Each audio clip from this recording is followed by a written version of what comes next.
नमस्कार दोस्तों, तो क्या चल रहा है आप सभी का। यहाँ हम देखने वाले हैं सिलेक्शन पोस्ट फेज़ 9 के कंप्लीट प्रोसेस के बारे में। जितने भी ऐसे स्टूडेंट हैं जिसने फर्स्ट टाइम सिलेक्शन पोस्ट का एग्ज़ाम दिया है, उन सभी के लिए ये वीडियो है। फेज़ 8 के लिए भी मैंने कंप्लीट प्रोसेस का वीडियो बनाया था, तो ये भी वीडियो फेज़ 9 के लिए है कि इसमें सारा प्रोसेस आपको पता चलेगा कि अभी से आंसर की से लेके कौन कौन से प्रोसेस होने हैं अभी बाकी। तो कंप्लीट वीडियो अपने आप में ये है, ठीक है। तो आप इसको टोटल देखें और फिर भी अगर कोई डाउट होती है तो आप ज़रूर उसको पूछें। चलिए स्टार्ट करते हैं। सबसे पहले देखिए कि अभी क्या है कि अभी आंसर की रिलीज़ हुई थी कुछ दिन पहले, तो इसके बाद का है कि रिजल्ट। तो ये देखा गया है पहले कि आंसर की से लेके रिजल्ट तक का जो है कम से कम 2 से 3 महीने का समय लगभग लगता है रिजल्ट आने में। तो अभी रिजल्ट आना बाकी है। उसके बाद क्या है कि रॉ स्कोर की बात है, क्योंकि अभी क्या है जैसे कि बाकी सारे एग्ज़ाम जो हैं जैसे CGL, CCL, CPO, उसमें क्या है कि आंसर की आती है, फिर जब रिजल्ट दिया जाता है तो नॉर्मलाइज स्कोर भी दिया जाता है उसमें। लेकिन ये ऐसा नहीं है। जब आंसर की रिलीज़ किया गया होगा फेज़ 9 का, तो आपने ज़रूर चेक किया होगा, मैक्सिमम स्टूडेंट चेक करते हैं अपना रॉ स्कोर। तो इसमें मात्र एकमात्र यही ऑप्शन है आपके स्कोर जानने का कि आप सिर्फ रॉ मार्क्स जान सकते हैं, नॉर्मलाइज मार्क्स नहीं आपको पता चलेगा। क्यों? क्योंकि नॉर्मलाइज मार्क्स दिया ही नहीं जाता। वो कब दिया जाता है? जब एंटायर वैकेंसी कंप्लीट हो जाएगी। जैसे कि फेज़ 9 का है तो पूरा फेज़ 9 जब कंप्लीट हो जाएगा तब नॉर्मलाइज स्कोर दिए जाएंगे। तो मतलब वो तो बहुत बाद की बात होगी। इसलिए तो रॉ स्कोर ही आप अभी तक पता कर सकते हैं। अगर आपने चेक किया हुआ तब आपको पता होगा। बाकी सिर्फ एक कट ऑफ निकलेगा जब रिजल्ट डिक्लेयर किया जाएगा उसमें कि इस पोस्ट के लिए इतना कट ऑफ नॉर्मलाइज गया है। ये हो गया रिजल्ट की बात। अब जब रिजल्ट के बाद का क्या प्रोसेस है वो देखिए। सबसे मेन चीज़ जो है वो राइटअप होता है रिजल्ट का, और इसमें तो खास करके जब आप रिजल्ट में चेक करेंगे कि आपका किस किस पोस्ट कोड के लिए हुआ है और आपने किस किस के लिए अप्लाई किया था, तो सबको सबसे पहले आप नोट कर लें कि आपका इस पोस्ट कोड के लिए सिलेक्शन हुआ है, वो एक एक करके। क्योंकि इसमें क्या है कि अलग अलग रीजन है, अलग अलग पोस्ट कोड्स हैं कई सारे। तो मल्टीपल पोस्ट कोड के लिए स्टूडेंट अप्लाई करते हैं, 3, 4, 2, 1 भी करते हैं, तो बहुत सारे हैं। तो आप अलग अलग लिख लें। क्यों? अभी मैं आगे बताने जा रहा हूँ।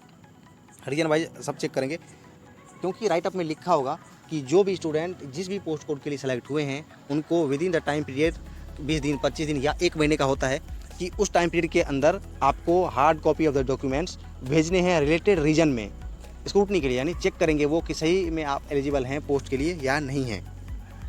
तो इसलिए ये प्रोसेस होना है स्क्रूटनी का। ये थोड़ा सा यूनिक है बाकी SSC एग्ज़ाम के तुलना में। और भेजना कहाँ है, वो एड्रेस जो है वो राइटअप के लास्ट पेज पे होता है। मैं अभी दिखाता हूँ, राइटअप का एक कटआउट मैंने लगा रखा है। तो ये प्रोसेस होता है इसमें डॉक्यूमेंट भेजने का, जो सबसे अलग है, इसलिए आपको जानना ये सबसे ज़रूरी है। देखिए राइटअप अगर आप देखेंगे, ये फेज़ 8 का राइटअप मैंने लगा रखा है। देखिए यहाँ क्या लिखा होता है, candidates who are shortlisted for next stage of scrutiny, यानी टियर 1 में जो पास कर गए होंगे उनको भेजना था 30 अप्रैल 2021 तक।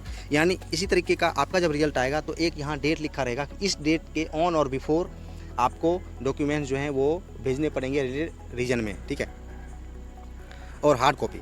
बाकी क्या है, ये जो 9 है और 10 है, इसमें मैंने जितना भी स्लाइड तैयार कर रखा है आप खुद से भी उसको पढ़ें, और जो मैं एक्सप्लेन करते जा रहा हूँ वो भी सुनते रहें। 9 और 10 ये भी वेरी इंपॉर्टेंट है, ये भी आप पॉज करके पढ़ सकते हैं। बाकी मैंने अगले स्लाइड में लिख भी रखा है, वो मैं बताता हूँ कि स्क्रूटनी का प्रोसेस क्या है वो देखिए, वो समझिए। स्क्रूटनी मतलब डॉक्यूमेंट को वहाँ चेक करेंगे, फिजिकली चेक करते हैं डॉक्यूमेंट को, आपको जेरोक्स करके भेजने हैं। वो भी मैं बताने वाला हूँ कि आप सही में एलिजिबल हैं या नहीं हैं। उसी टाइम पीरियड के अंदर आपको वहाँ भेजना पड़ेगा जो टाइम पीरियड राइटअप में लिखा होगा। सारे डॉक्यूमेंट को आपको स्पीड पोस्ट के द्वारा भेजना है। बाकी ऑर्डिनरी पोस्ट वगैरह इस सबसे भेजेंगे तो रिजेक्ट हो जाएगा, वैसे बहुत लेट लगता है पहुंचने में, लेकिन वो रिजेक्ट कर देंगे क्योंकि इसमें मेंशन होता है राइटअप में कि स्पीड पोस्ट से ही भेजें। ये देखिए, ये जो है ये सबसे ज़रूरी है। सबसे ज़्यादा कन्फ्यूजन यही होता है स्टूडेंट में कि मान लेते हैं कि आप अलग अलग रीजन के लिए आपने अप्लाई किया था, 3 हो, 4 हो, 2 हो, और सब में आप क्वालिफाई कर चुके हैं। जैसे कि एग्जांपल के तौर पे अगर 4 रीजन में आपने अप्लाई किया, 3 में आपने क्वालिफाई कर लिया, इसमें नहीं हुआ, तो क्या करेंगे, तो तीनों रीजन में आपको डॉक्यूमेंट्स अलग अलग भेजने पड़ेंगे। सबसे पहली बात ये, जैसे नॉर्दर्न रीजन है, वेस्टर्न रीजन है, साउदर्न रीजन, तीनों में आपने अगर क्वालिफाई किया तो अलग अलग तीनों में आपको भेजना पड़ेगा। ये तो पहली बात होगी। दूसरा इसी में क्या है, अगर एक ही रीजन है और अलग अलग पोस्ट कोड है, जैसे कि मान लेते हैं कि नॉर्दर्न रीजन है और इसमें 4 पोस्ट कोड के लिए आपने अप्लाई किया था, जिसमें से कि 3 में क्वालिफाई हो गए आप या सब में हो गए, तो क्या करेंगे, आप सोचेंगे कि सेम रीजन है तो एक बार ही भेजना है। नहीं, जितने पोस्ट कोड, चाहे वो एक रीजन हो चाहे वो दूसरा रीजन हो, जितने पोस्ट कोड होंगे सब के लिए सेपरेटली आपको डॉक्यूमेंट भेजने पड़ेंगे अलग अलग एनवेलप में। तो बात आ गई समझ। ये यही इसमें प्रोसेस है और थोड़ा सा अलग है। यहाँ देखिए, यहाँ लिखा हुआ है कि अगर सेम रीजन में भी हैं और पोस्ट कोड अलग है तो आपको सबके लिए सेपरेटली आपको भेजना पड़ेगा डॉक्यूमेंट। ये तो हो गया कि क्या प्रोसेस है। अब है कि डॉक्यूमेंट अगर भेजने हैं तो कौन कौन सी डॉक्यूमेंट आपको भेजने पड़ेंगे, क्योंकि स्टेप वाइज हम देखते जा रहे हैं इसमें। यहाँ देखिए, डिग्री सर्टिफिकेट सबसे पहले क्या है कि इसमें 3 लेवल के हैं, ग्रेजुएशन वाला है, 10+2 वाला है और 10th है। तो अगर ग्रेजुएशन वाले के लिए है तो आपको डिग्री सर्टिफिकेट भेजना पड़ेगा। यहाँ भी होता है कि डिग्री सर्टिफिकेट नहीं भी हो सकता है, क्योंकि कई सारे ऐसे स्टूडेंट होंगे जिन्होंने रिसेंटली अगर कंप्लीट किया हुआ होगा अपना ग्रेजुएशन का एग्ज़ाम जो है, तो उसको सर्टिफिकेट अभी तक नहीं मिलता, तो प्रोविजनल है तो वो भेजें, वो भी वहाँ मान्य होता है। उसके बाद क्या है, मार्कशीट अगर है अलग अलग का है तो वो भेजें, क्योंकि क्या होता है जैसे कि चार्जमैन वगैरह हो गया, उसमें अगर मेंशन है कि फिजिक्स ऑनर्स होना चाहिए, फिजिक्स या केमिस्ट्री, तो इस टाइप का, तो वो चेक करते हैं कि सारे आपके जो हैं तीनों साल में ग्रेजुएशन में आपने सब की पढ़ाई की थी या नहीं, सब में वो चेक करेंगे। तो इस टाइप से आप मार्कशीट अगर है तो वो भी आप भेजें। बाकी application form of your post code सबसे इंपॉर्टेंट इसलिए मैं इसको बोल रहा हूँ क्योंकि रिजेक्शन जो होता है, बाद में रिजेक्ट कर देते हैं डॉक्यूमेंट को कि भाई सही नहीं है आपका, तो एक अहम भूमिका ये भी निभाता है इसमें कि कई सारे स्टूडेंट क्या है कि एप्लीकेशन फॉर्म वो भेजते नहीं, क्योंकि आदत नहीं होती डाउनलोड करने की। अगर आप CGL अप्लाई करते हैं, CHSL अप्लाई करते हैं, CPO अप्लाई, सिर्फ अप्लाई करके छोड़ देते हैं, बस आपको कुछ नहीं करना होता उसमें। लेकिन सिलेक्शन पोस्ट एग्जाम में अगर कोई भी आपने वीडियो देखा होगा यूट्यूब पर, जैसे कि मैंने भी बनाया था, वो भी अगर आपने देखा होगा, तो उसमें अगर सही वीडियो है तो वो ज़रूर बताएंगे कि आप डेफिनेटली पोस्ट कोड के लिए जब आप अप्लाई कर रहे हैं तो एप्लीकेशन फॉर्म जरूर डाउनलोड करें। और क्यों? क्योंकि वो आपको भेजना पड़ेगा स्क्रूटनी के समय। अगर वो नहीं भेजेंगे तो 100% रिजेक्शन मिलेगा ही मिलेगा आपको, तो ये भेजना पड़ता है। लेकिन यहाँ टेंशन लेने की बात नहीं है, अगर आपने डाउनलोड नहीं किया होगा उस समय, तो जब रिजल्ट आएगा उसके कुछ दिन बाद फिर से एक बार लिंक दिया जाएगा, ठीक है। जब लॉगिन करेंगे आप अपने अकाउंट पे ssc.nic.in उस पर, तो एक बार फिर से लिंक एक्टिवेट किया जाता है कि जिसने एप्लीकेशन फॉर्म डाउनलोड नहीं किया होगा वो एक बार कर लें, लेकिन भेजना इसके साथ ही है, ठीक है। इसके बाद क्या है कि टेक्निकल सर्टिफिकेट, अगर कोई पोस्ट टेक्निकल पोस्ट के लिए आपने क्वालिफाई, जैसे लाइब्रेरियन हो गया, उसमें वो सर्टिफिकेट मांगता है, टेक्नीशियन हो गया, ड्रिलिंग वाला हो गया, तो ये टेक्निकल सर्टिफिकेट अगर है तो भेजना है। फिर एक्सपीरियंस सर्टिफिकेट, अगर किसी में मांगा गया कितने ईयर का एक्सपीरियंस होना चाहिए तो आपको जरूर भेजना है। उसके बाद क्या है, कैटेगरी सर्टिफिकेट, अगर इसके अगेंस्ट आपने फॉर्म अप्लाई किया है, OBC हो, EWS हो, SC ST हो, तो आपको जरूर भेजना है वो भी। 12th का सर्टिफिकेट, अब हम 10+2 की बात करते हैं, तो 12th का सर्टिफिकेट भेजना है। और ये ग्रेजुएशन वाले भी भेजेंगे और 12th वाले तो भेजेंगे ही भेजेंगे। उसके बाद क्या है, नेक्स्ट मार्कशीट भी भेजना है।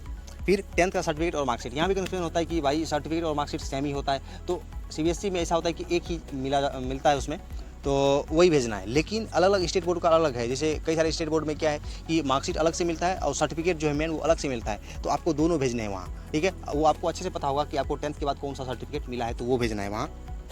फिर ID आप भेज सकते हैं, और सारे कॉपी जो है document should be self attested, सारे कॉपी का आप जेरोक्स निकालेंगे, ठीक है। जेरोक्स निकाल के उसको सेल्फ अटेस्ट करेंगे, यानी सिग्नेचर और डेट वो डाल के जो सेल्फ अटेस्ट करता है कि हाँ आपने खुद से सर्टिफाई किया उसको, तो इस टाइप से करना है, सबका जेरोक्स भेजना है। ये सब डॉक्यूमेंट्स के लिस्ट हैं। बाकी आप भेजना कैसे है ये हम देख लेते हैं। सिंपल सा है, अगर ग्रेजुएशन वाला पोस्ट आपका है तो उसमें कई सारे डॉक्यूमेंट हो जाएंगे, 8-9 लगभग हो जाते हैं। तो सिंपल सा है कि आप A4 साइज का एनवलप लेंगे। उसके बाद क्या है कि जब आप राइटअप में यहाँ देखेंगे, पिछले जो मैंने राइटअप अभी दिखाया है कटआउट, उसमें सिंपल सा लिखा हुआ है कि यहाँ आपको लिखना है ऊपर वाले रो में, क्योंकि एक साथ जब कई सारे एनवेलप जाते हैं SSC वहाँ ऑफिस में, तो वो कैसे सेपरेट करेंगे, अलग अलग कैसे करेंगे बाइफरकेट वहाँ, तो वही देखते हैं कि ये किस लेवल का है और पोस्ट कोड क्या है। तो यहाँ आपको लिखना है सिलेक्शन पोस्ट फेज 9 और पोस्ट कोड बजाते ऊपर, क्योंकि राइटअप पढ़ेंगे तो आपको सारा डिटेल मिलेगा, और उस समय भी मैं एनवेलप प्रिपेयर करके मैं बताऊँगा कि आपको इस तरीके से भेजना है। फिर 8 में भी मैंने बताया था, तो यहाँ भी आप जरूर मैं हेल्प करूँगा। तो इस टाइप से पोस्ट कोड यहाँ लिखना है और यहाँ सेक्शन पोस्ट फेज 9 लिखना है, ठीक है।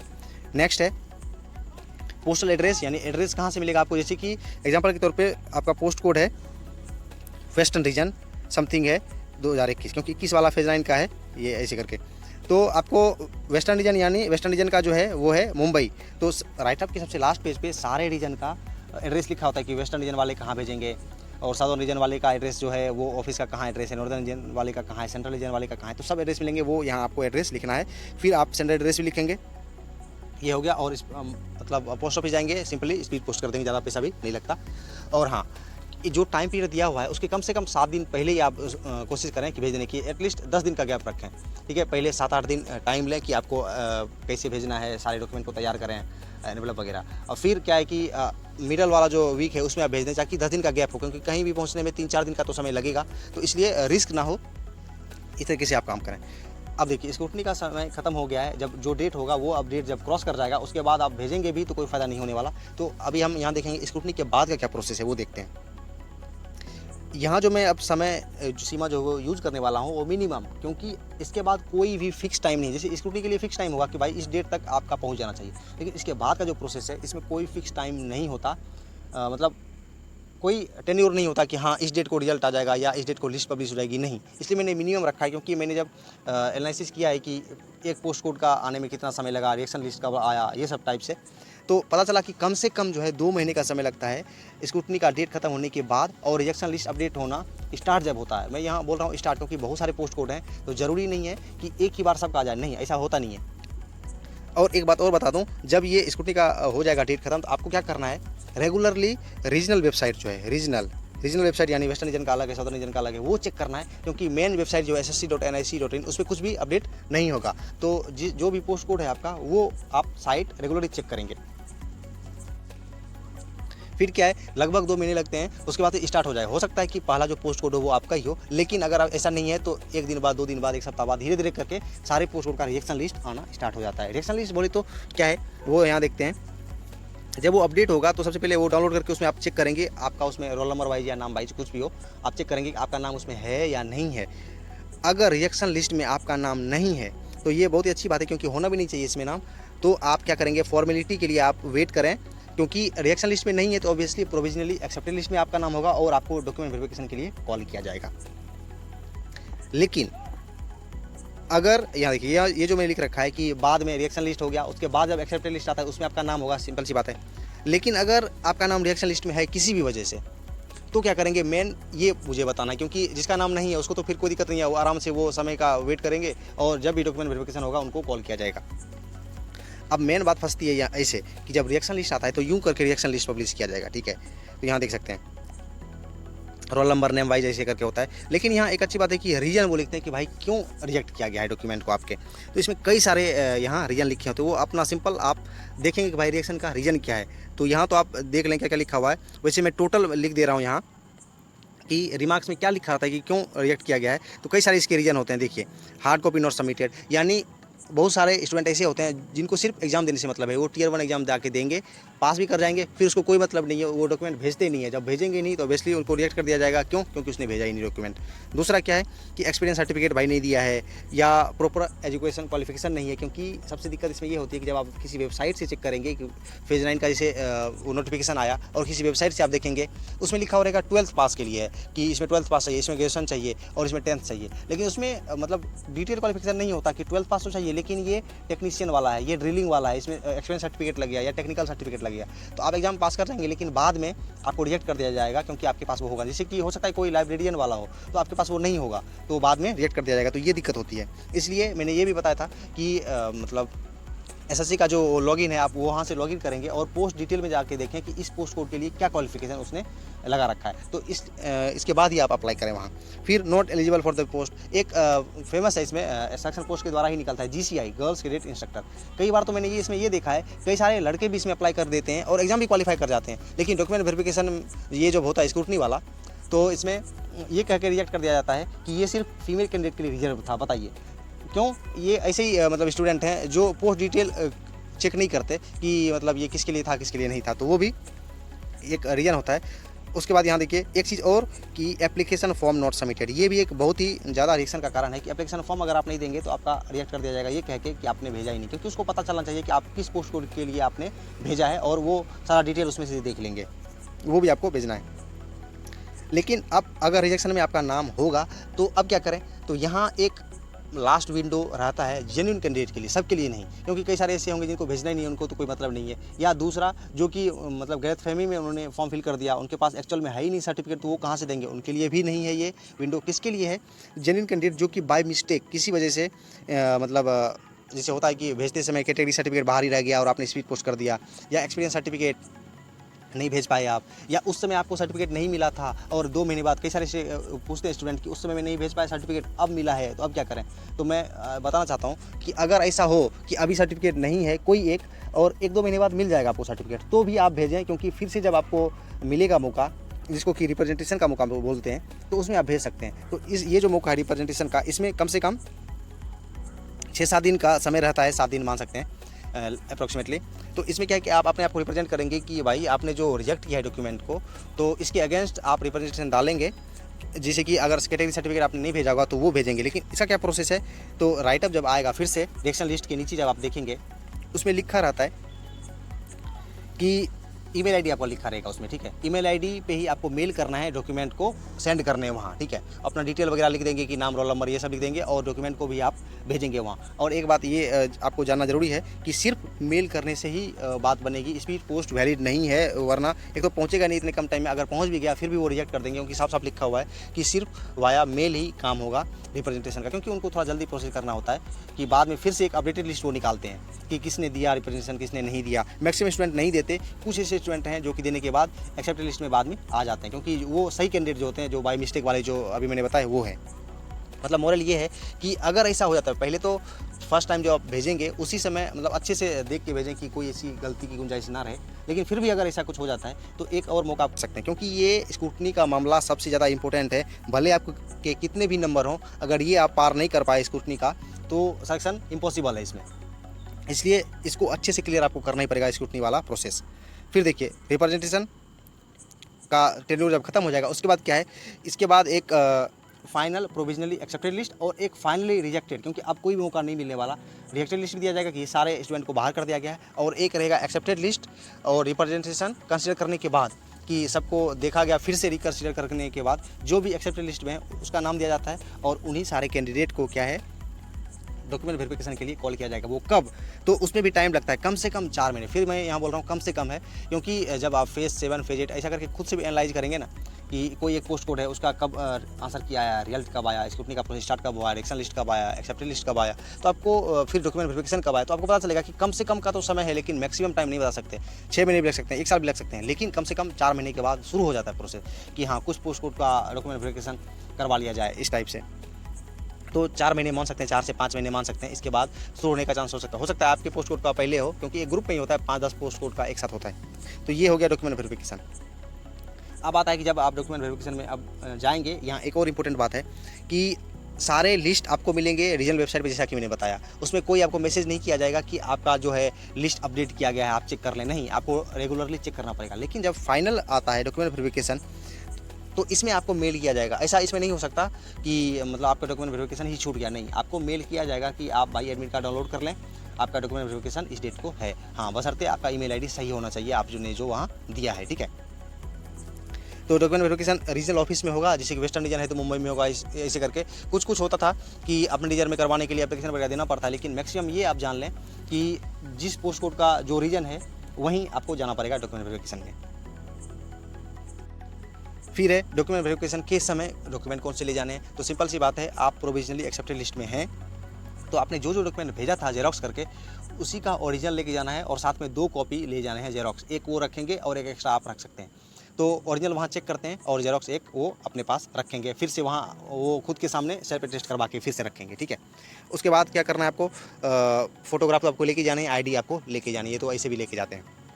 ये डॉक्यूमेंट वेरिफिकेशन का बहुत ही सिंपल है, क्योंकि उसी का सेम चीज़ ओरिजिनल में आपको लेके जाना है। डॉक्यूमेंट वेरिफिकेशन कंप्लीट हो जाएगा। देखिए ये बोलने में तो लग रहा है ठीक है, लेकिन बहुत ज़्यादा टाइम पीरियड इसमें लगता है। अभी मैं बताने जा रहा हूँ वही कि फाइनल रिजल्ट, जिसके लिए कि प्रिपरेशन करते हैं कि भाई फाइनल रिजल्ट कब आएगा, ज्वाइनिंग कब आएगी, तो फाइनल रिजल्ट जो है डॉक्यूमेंट वेरिफिकेशन के कम से कम 6 महीने बाद स्टार्ट होता है। किसी पोस्ट कोड का फाइनल रिजल्ट दे दिया जाएगा, फिर धीरे धीरे करके अपडेट होगा। अब मैं यहाँ जो रियलिटी है टू बी ऑनेस्ट वो मैं बता रहा हूँ कि सिलेक्शन पोस्ट एग्जाम अगर आप दे रहे हैं तो सीधी सी बात है, आप धैर्य बना के रखिए, क्योंकि जल्दी कुछ नहीं होने वाला है। भले ही आप रैंक 1 होंगे या लास्ट वाले रैंकर होंगे, क्योंकि फिर अभी देखा गया, अभी मैं तो यहाँ फेज़ 9 के बारे में बता रहा हूँ, लेकिन फेज़ 7 के भी अभी कई सारे ऐसे पोस्ट कोड हैं जिसका फाइनल रिजल्ट नहीं आया है, तो आप खुद भी अंदाज़ा लगा सकते हैं। फेज़ 8 इस दोनों के बीच में है और इसका भी अभी फाइनल रिजल्ट आया नहीं है, और ये तो फेज़ 9 ही है।